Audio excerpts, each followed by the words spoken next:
Esther walked down an empty street at night, carrying her twin baby girls in her arms. She had decided to throw them away in a trash can like garbage. The sky was dark and cloudy. Lightning flashed and thunder roared loudly. Soon she saw a gate with a trash can beside it. She quickly lifted the lid, placed the babies inside, and walked away fast without looking back. Another flash of lightning and thunder made her heart jump. A small voice inside her asked, "What if rain fills the trash can and the babies die?" But Esther did not stop. She did not care if they survived or not. She reached the bus station, got on a bus, and left. Sitting inside, she smiled. She felt free. The babies were gone. Now she could return to Lagos, work in nightclubs again, meet men, and earn plenty of money. Meanwhile, the clouds grew thicker, and thunder woke the crying babies. Their small voices echoed in the trash can. Then a miracle happened. The heavy clouds suddenly disappeared and the night sky filled with bright stars. A mentally unstable woman who searched trash cans for food every night came to the bin. She found the two crying babies inside. She gently picked them up in her arms. She also found a piece of dry, moldy bread, put it in her wrapper, and took the babies to her small shelter behind a house. She spread dirty rags on the ground and laid the babies down, but they kept crying loudly for their mother. The woman knelt and said, "I know you are hungry. I will feed you." She broke the moldy bread into small pieces and tried to give them the crumbs. But the babies spat everything out and continued crying. Her face changed. She looked angry and shouted, "Stop crying. I am your mother and I order you to stop." Then her voice became soft again. "I am sorry," I shouted. "Forgive me. You are my children."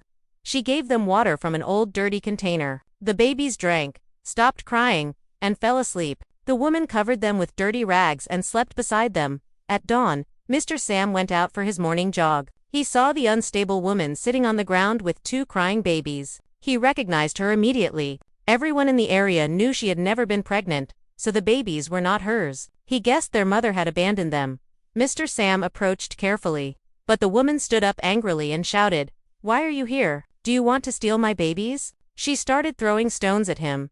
Mr. Sam stepped back but could not stop looking at the crying babies. His heart broke as he remembered his own wife and twin sons who had died in a car accident 3 years earlier. Those boys had been about the same age. He knew he had to help the babies. First, he needed to calm the woman. He remembered she loved Coca-Cola more than anything. He took some money from his pocket and said, "Take this and buy 5 bottles of Coca. Drink them with your babies." When she heard Coca-Cola, her face changed. She dropped the stones, thanked him kindly, and left to buy the drinks. As soon as she was out of sight, Mr. Sam quickly picked up the babies and ran home with them. The woman returned with the bottles but found the babies gone. She screamed in panic, dropped the bottles, fell to the ground, and cried loudly. She rolled on the dirt, shouting until people gathered. Some said she must have found babies that a mother had thrown away. Others worried that ritualists had taken them. The woman cried until she had no strength left and fell asleep on the ground at home. Mr. Sam removed the dirty, smelly clothes from the babies. He found trash and rotten food stuck to their skin. He washed them carefully with hot water and antiseptic, wrapped them in clean towels, and fed them baby milk. Later, his fiancée, Roa, visited. She smiled at first when she saw the babies, but her face changed when Mr. Sam explained where they came from. "So these babies will live here with you now?" she asked coldly. She refused to care for another woman's noisy children and canceled the wedding. She left him the next day. Mr. Sam was heartbroken, but he decided not to return the babies. He believed God had given him a second chance to be a father after losing his own twins. The next morning, the babies had high fever. Their bodies were burning hot and their breathing was weak.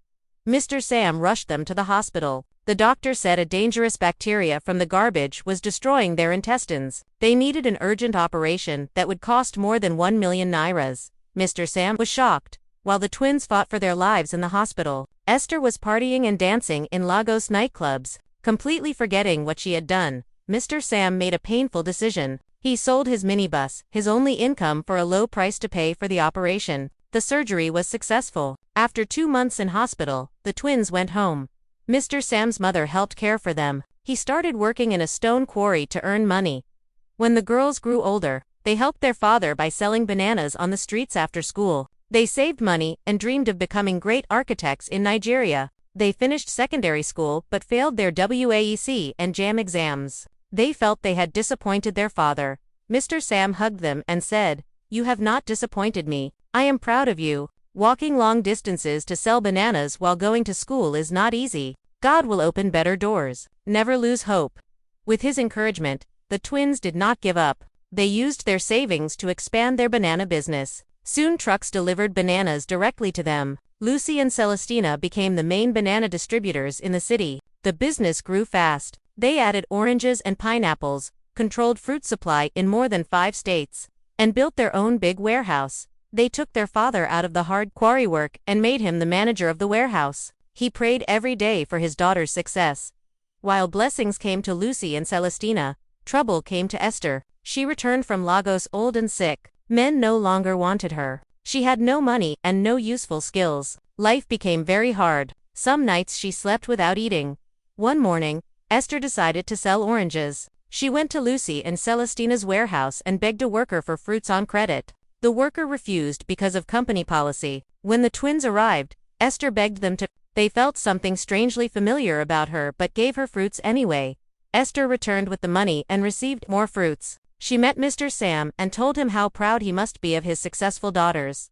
Mr. Sam smiled and said, the girls had brought him great joy as they talked. Mr. Sam revealed that Lucy and Célestina were not his biological daughters. He told Esther how he had rescued the twins from a mentally unstable woman after their real mother abandoned them in a trash can. He even mentioned the exact date and place. Esther began shaking with fear. She asked for the exact date. When Mr. Sam told her, she screamed and collapsed. She was rushed to the hospital and woke up paralyzed on one side. Lucy and Célestina kindly paid all her medical bills. Later, the twins took their adoptive mother, the mentally unstable woman, now called Martha, to a good psychiatric hospital. She received treatment and slowly improved. When Esther became stable, her sister Acha came from the village to care for her. Acha scolded Esther for her selfish past and asked what happened to her twins. Esther stayed silent because of guilt. One day, Esther asked to see the twins. When they came with Mr. Sam, she confessed with a weak voice, I am your mother. I am the one who threw you in the trash can. She described the clothes the babies wore that night. The details matched exactly what Mr. Sam remembered.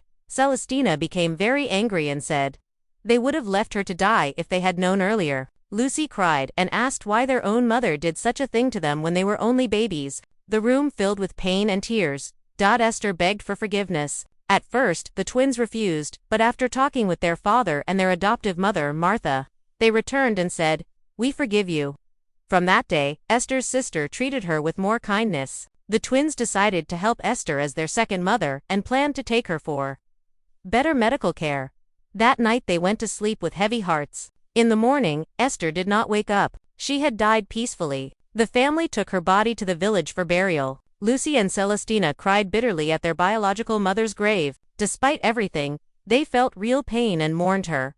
After the funeral, they returned to the city. Their adoptive mother Martha, now mentally stable and smiling, left the hospital and came to live with them. Together, Lucy, Célestina, their father, and Martha built a new peaceful life full of healing and love.